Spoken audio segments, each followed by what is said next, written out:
Ah, look who's still standing, still breathing, still here, with that same quiet fire behind your eyes that nobody gave you credit for, that nobody saw coming, and that absolutely nobody could extinguish no matter how long they tried.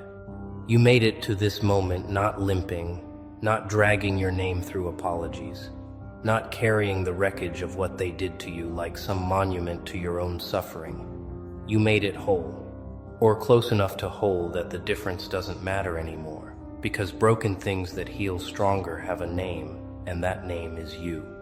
Now sit with that for exactly 1 second, because what I'm about to tell you tonight is going to rearrange something inside your chest that has been waiting a very long time to be rearranged. And I need you present for every single word. Before we begin tonight, something is waiting for you. A book was just dropped, Joker's Crown, How the Man They Laughed At Became the One They Fear. This is not a self-help book. This is not motivation wrapped in pretty words. This is the manual they never wanted you to read, the raw, unapologetic psychology of transformation, of going from the person they dismissed to the presence they cannot ignore. Every page was written for the ones who were underestimated, overlooked, and quietly counted out. The ones who said nothing and built everything. And the price is just $3. $3 for the blueprint of your entire ascension. The link is in the description. Get it before you finish this video, because by the end of tonight, you'll already know exactly why you need it. Because here's what's happening out there right now. In the lives of the people who whispered about you, who warned others about you, who ran quiet campaigns against your name with smiling faces and concerned voices and perfectly rehearsed stories, here is what is happening to them. The exact weight they tried to drop on your shoulders, the shame, the confusion, the social exile, the narrative of being too much, or not enough, or somehow fundamentally wrong, that weight has completed its journey. It found its way back. Not because the universe is sentimental, and not because fairness is guaranteed by any law of nature, but because the architecture of deception is always structurally unsound, and eventually, inevitably, catastrophically, it collapses under itself. And darling, the collapse has begun.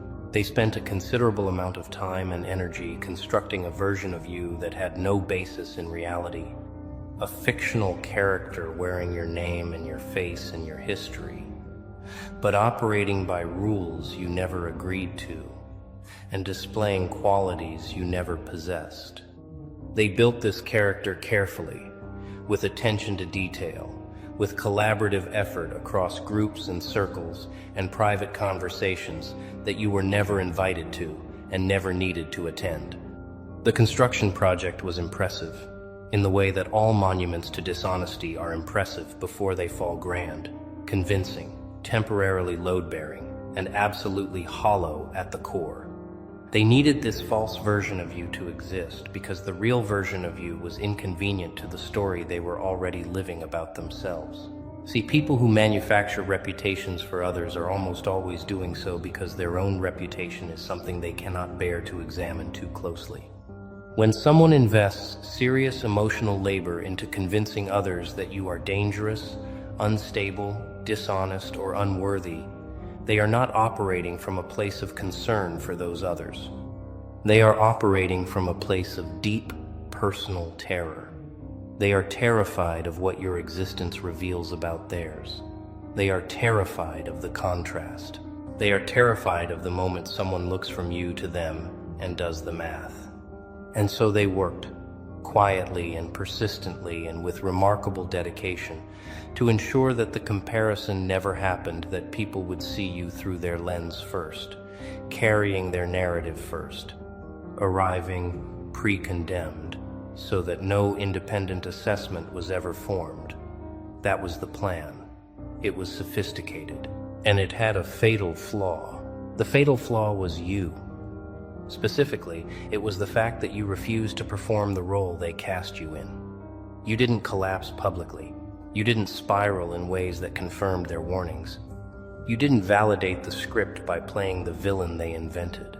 You simply continued awkwardly sometimes, painfully often, but continuously and authentically being yourself, the actual self, the inconvenient documented reality of a person who was none of the things they said. Every day you existed without breaking was a day their construction lost another brick. Every quiet morning you survived without their approval was a morning their architecture developed another crack. And cracks in dishonest structures don't heal. They spread. There is a specific kind of silence that people with power instincts find absolutely unbearable, and you deployed it perfectly, whether you knew it or not. The silence of someone who has chosen not to retaliate. The silence of someone who has decided that their energy belongs to their own future and not to the management of someone else's opinion. The silence of someone who is building something in the dark, something no one can see yet, something that does not require their validation or their awareness or their participation to grow. You went quiet. And to people who expected noise, who needed noise, who had positioned themselves as the reasonable responders to your supposed chaos, that silence was profoundly destabilizing. They refreshed, they checked, they sent intermediaries with casual questions designed to surface information about your state. They created situations designed to provoke a reaction they could point to. They waited for the moment you would crack and hand them the justification they'd been holding space for. And you gave them nothing. Not because you were unaffected, because you absolutely were affected. In ways that cost you sleep and comfort and peace and certainty, but because somewhere in the processing of what had been done to you, you made a decision so private it barely felt like a decision at all. You decided that the only thing worse than what they had done was letting them see it work. And that decision, that single, quiet, interior commitment, is the reason we are having this conversation tonight. Because that decision changed the entire architecture of the outcome. They read your silence as weakness at first. They told each other you had nothing to say because you knew you were caught. You knew you were guilty. You knew the story they were telling was true. They celebrated your quiet like a concession. They moved confidently into spaces you had vacated, redrew borders, consolidated influence, and began operating as though the matter was settled and you were simply the aftermath of their good judgment. And that premature confidence was the second fatal flaw, because what they were actually watching was not your surrender. What they were watching was you getting very, very clear. Getting clear does not look impressive from the outside. It looks like someone sitting quietly while their reputation takes damage. It looks like someone not showing up to arguments they were mentioned in. It looks like someone doing the same small, disciplined things day after day while everyone around them expects a dramatic response. Getting clear looks, to the untrained observer, like giving up. But here is what is actually happening in the interior of a person who is getting clear. They are stripping away every single thing that is not essential. Every performance, every social obligation undertaken from fear rather than genuine connection. Every hour spent managing the perception of people who were never going to be won over regardless. Every drop of energy that was going toward the outside world starts redirecting inward. And when that happens, when that full volume of effort stops bleeding out and starts concentrating, the results are not gradual. They are sudden. They are visible. And they are impossible to misattribute. You became sharper, not angrier sharper. The distinction matters enormously. Anger is loud and diffuse and exhausting and ultimately self-consuming. Sharpness is quiet and precise and accumulating. You started seeing things you had been too distracted to notice before, patterns in how certain people operated, gaps in situations that had seemed sealed, possibilities that had been invisible while you were busy defending yourself. You started having thoughts that ended with clarity instead of spiraling into anxiety. You started doing things differently, not because you read something or because someone advised you, but because the noise had dropped low enough that your actual instincts could finally be heard. And your instincts, as it turns out, are exceptionally good. They always were.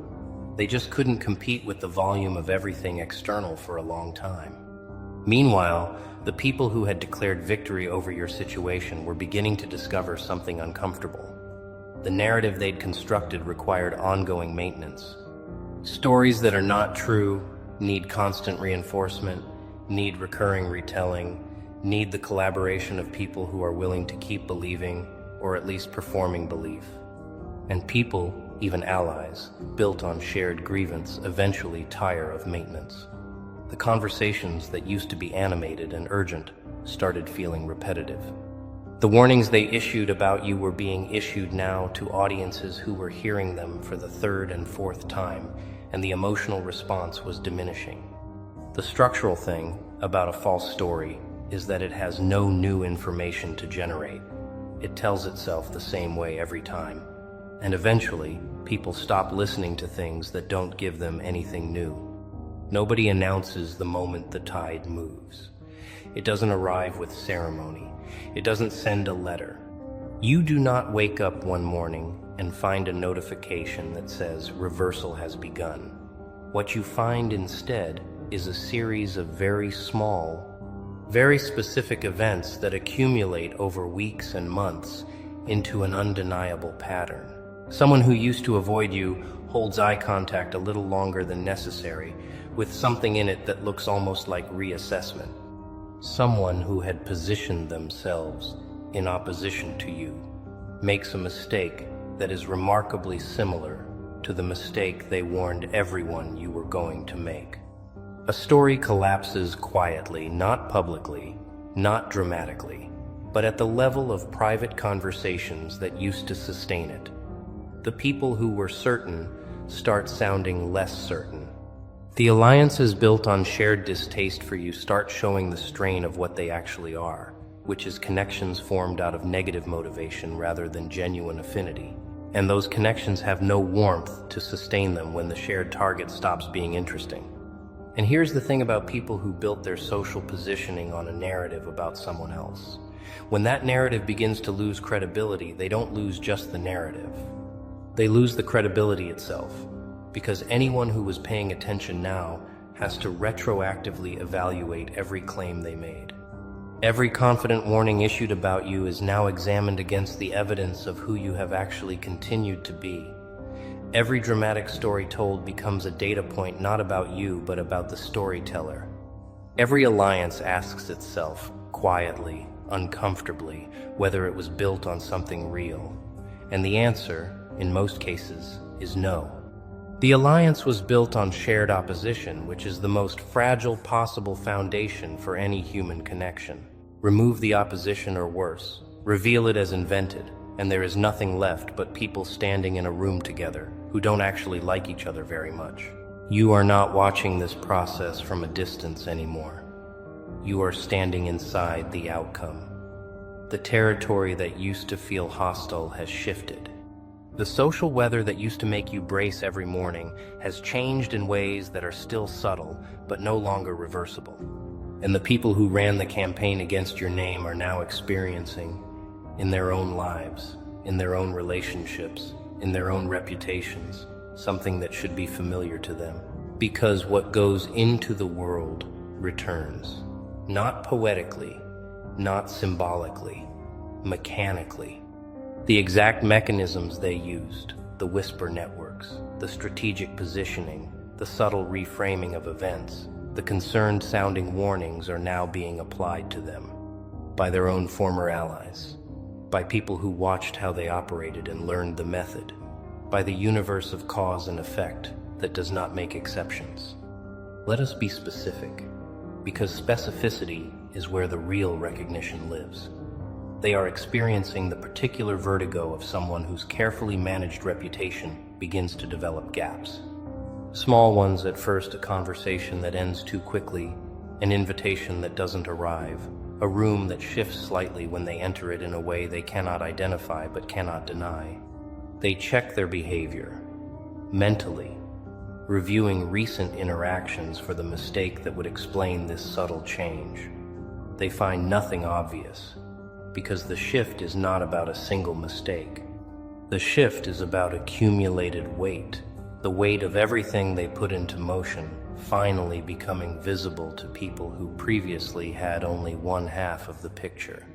They are experiencing the specific loneliness of people who built connection through performance rather than authenticity.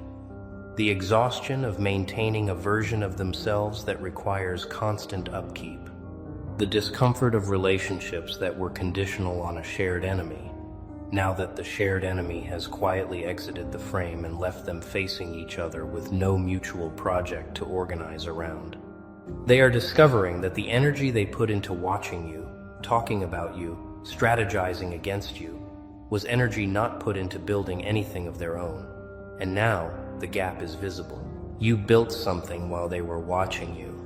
Even in the surviving, even in the simply getting through it, you were accruing something they were not, the deep interior confidence of someone who was tested and did not break. They are also, and this is the part that is hardest for them to articulate, beginning to miss the version of the story in which they were the reasonable ones. That story was comfortable. It gave them a clear role, a clear moral position, a clear source of social cohesion. Without it, they have to negotiate who they are to each other, without the external reference point. And that negotiation is not going well, because people who define themselves primarily by opposition have very little else to agree on. They are learning this. Slowly, privately, without anyone to talk to about it, because the person they would have talked to about it was you, and that door, for reasons that were entirely their doing, is no longer open. Forget every oversimplified version of this concept you've absorbed from casual use. What is actually happening is not magical and not mystical and not the result of any external force administering justice on your behalf. What is happening is the natural, predictable, mechanical consequence of how human systems actually work. People who lie must maintain lies, and maintaining lies is expensive. It costs cognitive resources, relational energy, and constant vigilance. People who build influence through false narrative must keep supplying the narrative, and supply requires material, and eventually, material runs out or contradicts itself. People who establish their positioning by making others look small eventually encounter the limits of that strategy, which is that it produces no genuine admiration and no real loyalty, only conditional tolerance from people who are privately wondering when the method will be applied to them. And it will be applied to them. That is the mechanical part. The people who learned from watching how you were treated what can be done to a person are not loyal to the ones who taught them. They are equipped. They are now in possession of a method, and methods seek application. The whisper campaigner eventually meets someone willing to whisper about them. The reputation architect eventually stands in a room where their own reputation is being quietly redesigned by people they trusted. The person who issued warnings about your character eventually finds their own character being warned about in similar language, through similar channels, to similar effect. This is not poetic. This is operational. This is just how the mechanics of social manipulation work when they run their natural course. What you did, whether strategically or simply from exhaustion, was remove yourself from the cycle early enough to not be consumed by it. You stopped trying to counter the narrative with a competing narrative. You stopped trying to win the social contest by the rules of the social contest, which were rigged from the start. You stepped sideways, and stepping sideways from a rigged game is not losing. It is the only rational move that exists. And while you were sideways, the game continued without you, and the people who remained inside it continued playing, and the consequences of the game continued accumulating, and those consequences are now due. Here is what nobody can argue with. Not them, not their allies. not the people who believed the version of you that was manufactured without your consent. Nobody can argue with time plus consistency. Nobody can successfully maintain that you are the thing they said you were when the documented reality of who you have continued to be makes no sense in combination with that claim. Every day that passes without you performing the collapse they predicted is another day the prediction loses credibility. Every quiet act of integrity that accumulates in your actual record is another data point that does not fit their narrative. Every relationship you have built on genuine terms, everything you have created from honest effort, every difficulty you have navigated without resorting to the methods they used on you, all of it constitutes an argument made in the most powerful possible register, which is reality. And reality eventually reaches everyone. It reaches the people who were on the fence. It reaches the people who heard the story second or third hand and filed it under probably true enough. It reaches the people who participated without fully examining what they were participating in. It doesn't always arrive with an apology. It doesn't always produce a dramatic public reversal. Sometimes it arrives as a quiet shift in how someone speaks about you when they think you're not listening. Sometimes it arrives as the absence of something, the absence of a rumor that used to be circulating, the absence of a warning that used to precede your name in certain rooms, the absence of the particular energy that a contested reputation produces. You notice the absence. You don't always get the explanation, but the absence itself is the evidence, and the evidence is enough. They cannot argue with what you have become in the time they spent watching you not become what they predicted. That is the final answer to everything they built. Not a statement, not a confrontation, not a revelation of what they did and why. Just the ongoing, undeniable, documented fact of who you actually are, accumulated across enough time that it overwhelms any competing story. They tried to write the narrative. You lived the evidence, and evidence always outlasts narrative, always, without exception. No matter how sophisticated the narrative was, no matter how many people believed it, no matter how long it ran, you are allowed to feel the satisfaction of this. Let me say that clearly, because there is sometimes a well-intentioned pressure on people who have survived this kind of thing to perform a gracious indifference, to say it doesn't matter, to say they hold no feelings about what was done to them, to pretend that watching the consequences land is something they observe from a position of pure neutrality. That performance is not required. What was done to you was real. The damage was real. The nights of questioning everything about yourself were real.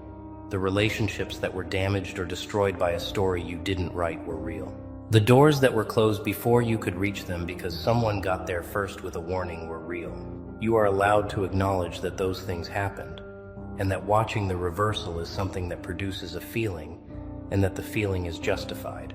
What you are not allowed to do is let the feeling become a project. That is the only restriction. You are not allowed to invest your present energy in the management of their consequences, the documentation of their suffering, or the amplification of their fall. Not because they deserve protection from observation, they don't, particularly, but because your energy spent on their falling is energy not spent on your rising. And your rising, at this point, is the only thing that matters. The reversal is happening without your participation. The mechanics are already in motion. The only thing your active involvement could accomplish is making it seem like you still need them to fall in order to feel that you have won, and you don't need that. You won this the moment you decided to keep going. Every consequence they're experiencing now is surplus. It is evidence of the natural order operating correctly. Watch it, feel it, file it where it belongs, and then go build. Because what none of them counted on, not in any version of the calculation they ran, was that you would not just survive this, but arrive on the other side of it with a quality of clarity and focus and sheer interior steel that only comes from having been through exactly what you went through. They put you in the forge. That was the mistake. They thought the forge would consume you. It didn't. You are sitting here, right now, listening to this, which means you came through. And what comes through a forge is not what went in. What comes through is harder, cleaner, more defined, and permanently, irreversibly changed in a direction they cannot follow you into. Ah, look who's still here. Look who kept their eyes open when everyone else begged them to look away. Look who sat in silence, watched the whole theater burn, and still did not flinch. You are the one they never planned for. You are the variable they forgot to account for. The detail they overlooked. The door they thought was locked but was wide open the entire time. You see things. You feel things before they happen. You know things that no one told you. And that right there is the reason they are terrified of you. Not your anger, not your words, your awareness, your unshakable, unsilenceable, devastating awareness. And before we go any deeper, if this is already resonating with you, if you already know you are the kind of person this world was not built to understand, then you need to know about something. The Joker Doctrine, the art of the last laugh. This is not a book for everyone. It is a book for the ones who have been underestimated, dismissed, and counted out, and are still here, still calculating, still watching. The ones who know that the last laugh is not the loudest one. It is the one that comes after the silence, after the patience, after the plan. If that is you, you already know where to find it. Now let's continue. Let's get something clear before we go any further. They are not scared of your weakness. They are not scared of your flaws. They are scared because no matter how carefully they constructed the illusion, you saw through it. Every time. Without a manual. Without a warning. Without anyone holding your hand and pointing to the truth. You just knew. And every single person who has ever tried to deceive you, control you, or rewrite your reality has felt that electric moment. The moment your eyes locked on them and they realized, this one knows. That is the most dangerous thing a human being can possess in a world built on illusions. The ability to see clearly. And here is what they never tell you about that gift. It comes with a price. Because the moment you start seeing through people, through systems, through carefully rehearsed smiles and manufactured kindness, you become a threat. Not a threat in the way they pretend, not dangerous in the way they whisper, but threatening in the truest sense. The kind of threat that doesn't need a weapon, the kind that doesn't need to speak, the kind that simply needs to exist and breathe and remain present in the room, because your presence alone reminds them of everything they are trying to hide. And people will do almost anything to protect their secrets from a pair of eyes that already know. So yes, this is for you, the one who reads between lines, the one who felt something was wrong before a single word was spoken, the one who watched people celebrate what they claim to love while quietly undermining it behind closed doors. The one who has been called too sensitive, too paranoid, too intense by the exact people whose masks slipped when you were paying attention. This is for the one who knows too much, not because they went looking for it, but because truth has a way of finding the people who are honest enough to receive it. You are that person. And after today, you will never apologize for it again. There is a specific kind of loneliness that comes with seeing clearly. It is not the loneliness of being unloved. It is the loneliness of understanding something in a room full of people who have chosen not to. It is sitting at a table and watching the performance, reading every micro-expression, catching every contradiction, feeling the dissonance between what is said and what is meant, and knowing with cold certainty that no one around you is going to acknowledge it.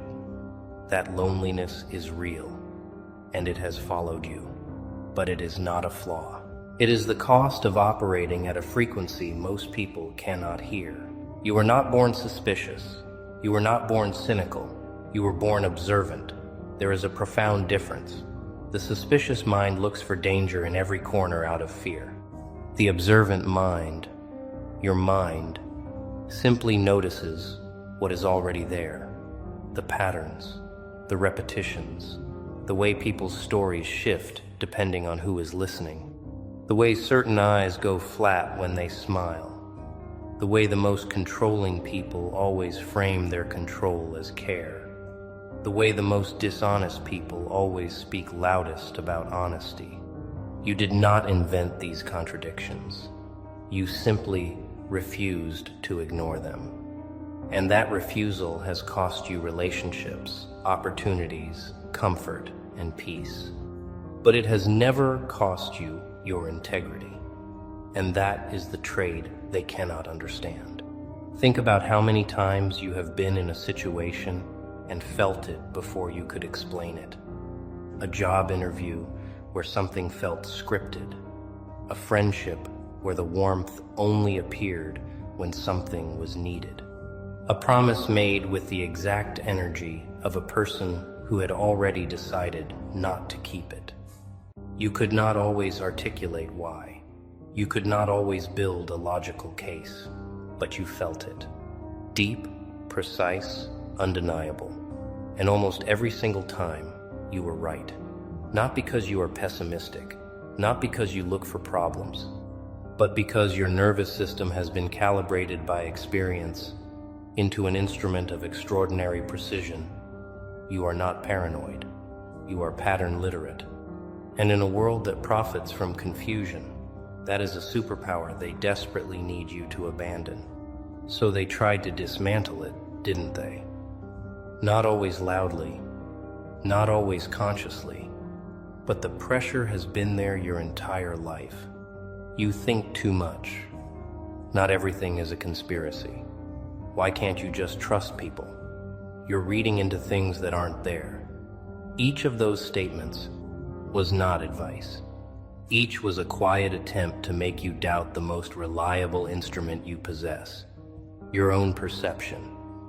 And for a while, maybe it worked. Maybe you swallowed your instincts. Maybe you chose the comfortable lie over the uncomfortable truth. But here you are, still watching, still knowing, still refusing to pretend you don't see what you see. That is not a problem. That is survival at the highest possible level. Because here is what they forget when they tell you to stop overthinking.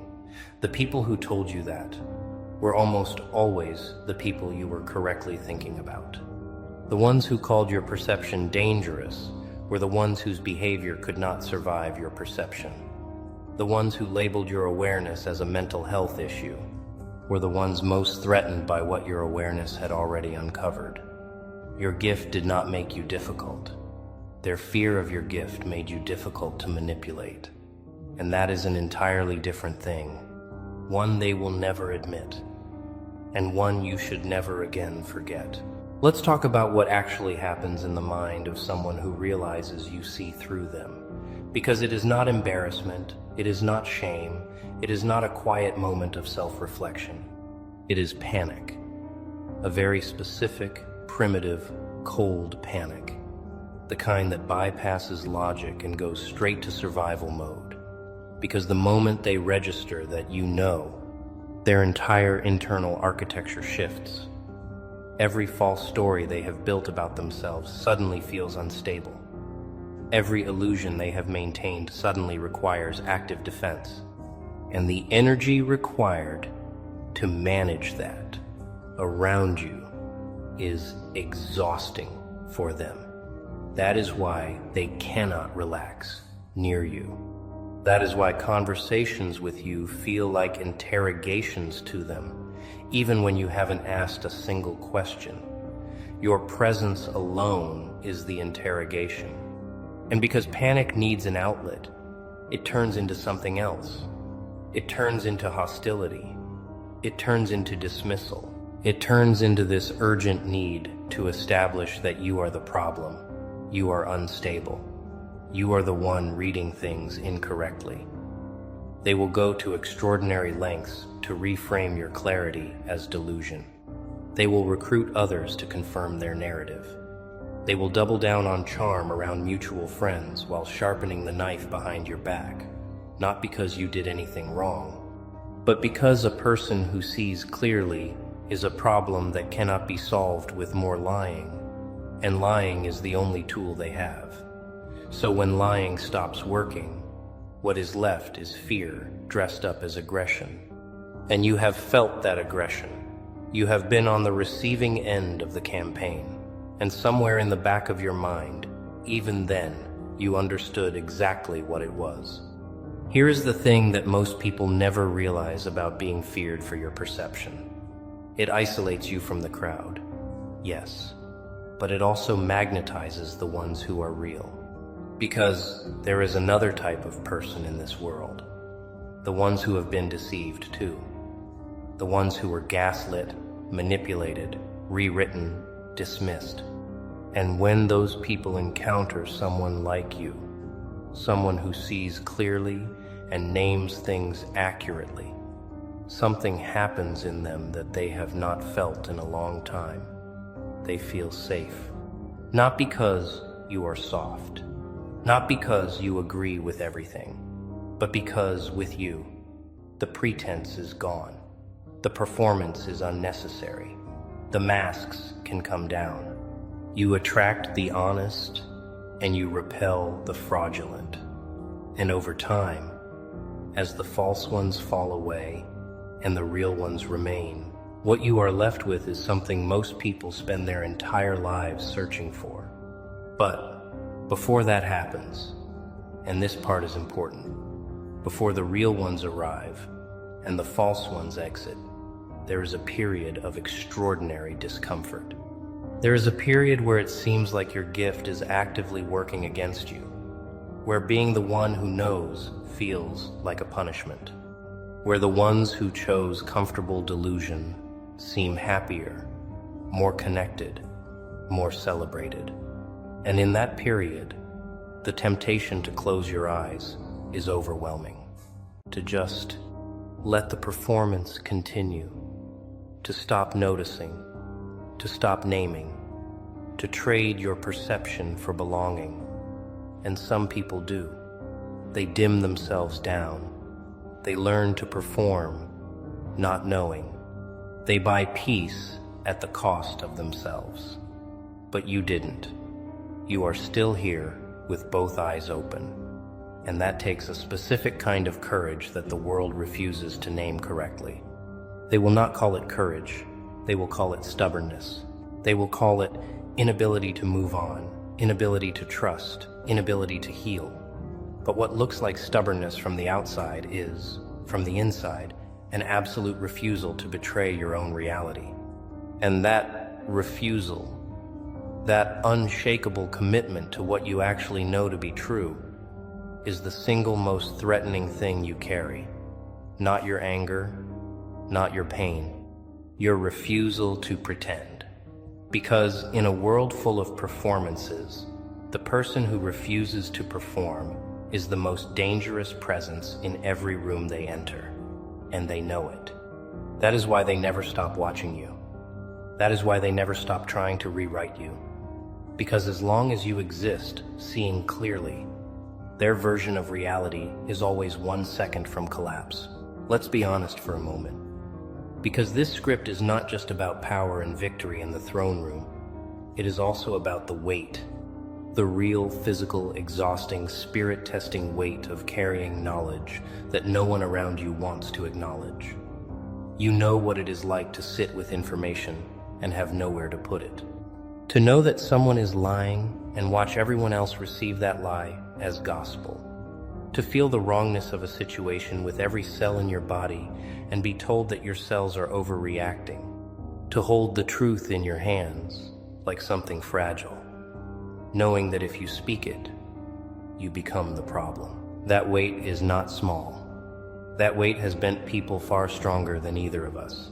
And the fact that you are still upright, still functional, still carrying it without collapsing, says something about your architecture that words cannot fully honor. Because here is what knowing costs on the quiet days.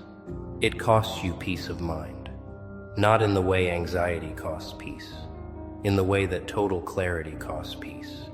Because you cannot unknow something. Once your perception has landed on a truth, it does not release you. It lives in you. You replay conversations. You track inconsistencies. You notice when someone's energy shifts around specific topics. You log, without meaning to, every discrepancy between what is said in public and what you witnessed in private. And all of that is happening inside you, quietly, constantly, while the world expects you to show up normal, functional, even cheerful. The toll is invisible. The labor is unrecognized. And for a long time, you probably carried it alone, because the only people who would understand were the ones you couldn't trust to understand. There is also the grief, and this part is rarely spoken about. The grief of knowing, of seeing someone you loved clearly for the first time and understanding, without ambiguity, that they are not what you believed. Of watching a version of a person dissolve and being unable to mourn it publicly, because mourning requires people to believe what you saw. Of losing not just the relationship, but the entire story you told yourself about it. Of grieving someone who is still alive, still present, still performing warmth in the presence of others, while you carry the silence of knowing what that warmth actually is. That grief does not have a name, but you know its texture. You have sat with it in the dark, and you came through it still carrying the one thing that caused it, your refusal to lie to yourself. And then there is the loneliness of being right about things you wish you had been wrong about. Every person who sees clearly has a specific graveyard inside them, a graveyard full of moments where they knew and still hoped they were wrong, where they felt the warning and chose to stay anyway, where they read the situation accurately and talk themselves out of it one more time for the sake of peace or love or loyalty. And then it happened, exactly as they knew it would. And they had to live in that aftermath, holding both the grief and the self-knowledge that they saw it coming. That is not a small thing to carry. That is one of the heaviest combinations a human being can hold. Grief and foresight in the same chest, with no permission to speak either. But here is what that weight has built in you. A kind of quiet strength that does not announce itself. A kind of groundedness that cannot be manufactured or faked. The people who have never carried real weight are visible. They break at the first real pressure. They collapse at the first genuine crisis. They reach for validation and distraction the moment discomfort arrives. But you have been building infrastructure in silence. Every time you carried what couldn't be spoken. Every time you felt the full weight of a reality no one else would acknowledge. Every time you chose truth over comfort and paid for that choice with isolation, you were constructing something.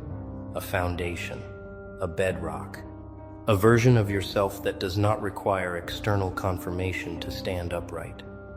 And that foundation, built in darkness, tested in silence, forged in the specific fire of knowing too much, is what they cannot reach. Now let's talk about the machinery, the actual mechanism of what happens when people with something to hide encounter someone like you. Because it is not random, and it is not personal, it is structural. It is the predictable, almost mechanical response of a system that depends on a certain level of unconsciousness in its participants. Think about every environment you have ever entered that felt fundamentally wrong. The workplace where morale was publicly celebrated and privately destroyed. The social circle where everyone performed closeness while quietly keeping score. The relationship where love was the word used and control was the behavior delivered. In each of those environments, there was an unwritten rule. A rule that said, do not look too closely. And you, by simply being who you are, broke that rule repeatedly, without even trying. And when that rule is broken, the system responds, not with honesty. Systems built on concealment do not respond to exposure with honesty. They respond with escalation, more pressure, more narrative, more recruitment of witnesses to confirm the agreed-upon version of events. They will suddenly become very interested in your credibility, your history, your patterns. They will locate every mistake you have ever made and magnify it. They will find every person you have ever disappointed and give them a microphone. Not because those mistakes define you, but because your clarity defines them. And they need to discredit the messenger before the message lands. That is not a personal attack. That is a survival reflex. And you seeing it for what it is, rather than internalizing it as evidence of your own unworthiness, is the most critical reframe available to you. Think about the specific tactics. The sudden concern for your mental health, which appeared exactly when your perception became inconvenient. The group consensus that you were going through something, at the precise moment you started naming something accurately. The way your most truthful observations were met not with counter-evidence, but with character assassination.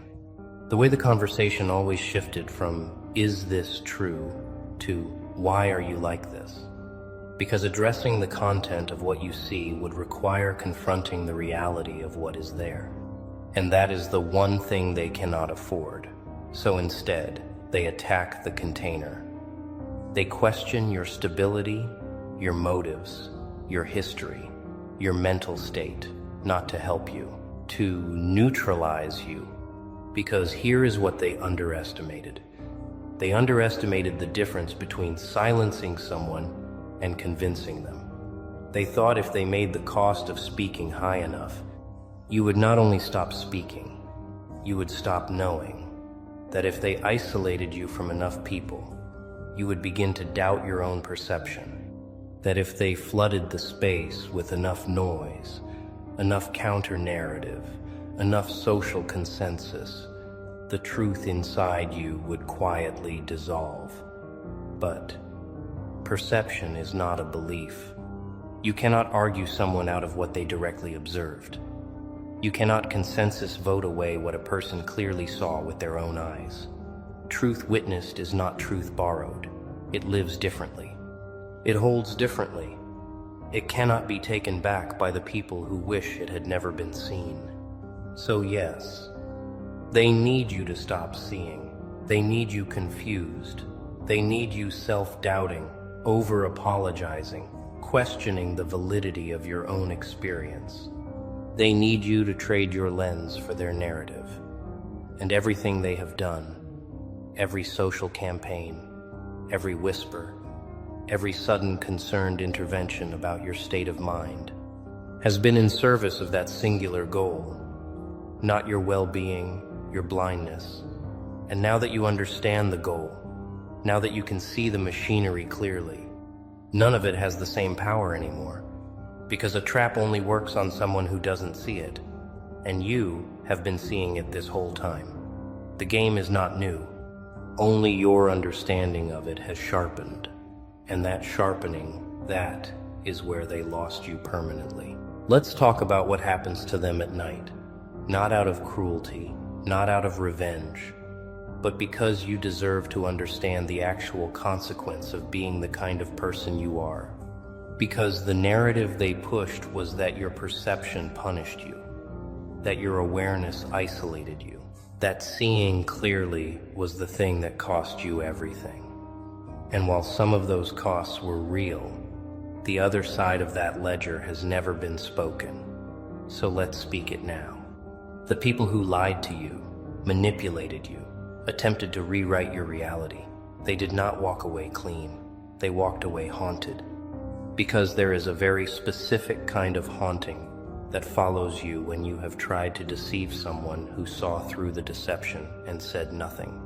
You became a presence in their life that they cannot account for, because they expected you to explode. They expected you to retaliate. They expected you to go loud with what you knew, to drag it into the public arena, to give them the reaction that would have confirmed their version of events, which required you to be the villain. And you didn't. You absorbed it. You processed it in private. You made your decisions quietly and moved in a direction they couldn't predict. And that non-reaction, that silence that carried weight instead of noise, broke something in them because they had no defense for it. Every manipulation tactic they had was designed for a reactive target. And you did none of those things. You simply knew and kept knowing and kept moving. And now there is a version of you living in their head that they cannot evict. Not the version they describe to others, not the version they invented to justify their behavior, the real version. The one that sat there and said nothing and saw everything. The one that looked at them and understood exactly what they were doing before they had even finished doing it. That version of you follows them, into conversations where your name comes up, into quiet moments when the performance drops, into the space between waking and sleeping when the mind refuses to cooperate with the lies it has been asked to maintain. They do not sleep the way they used to, not since they realized you saw it all. Not since they understood that you chose silence not out of ignorance, but out of a specific, deliberate decision. Because here is what your silence communicated that your words never could have. It said, I see you. I know what this is. I know what you did. And I do not require your confession, your apology, or your acknowledgement to know my own truth. I do not need you to admit it for it to be real. I do not need a witness to validate what I directly experienced. I am not waiting for your honesty. I have already accounted for its absence. That kind of silence is not weakness. That kind of silence is sovereignty. It removes their power completely, because power over a person depends on that person needing something from you. And when you stopped needing any of those things, the power they thought they held dissolved completely, permanently.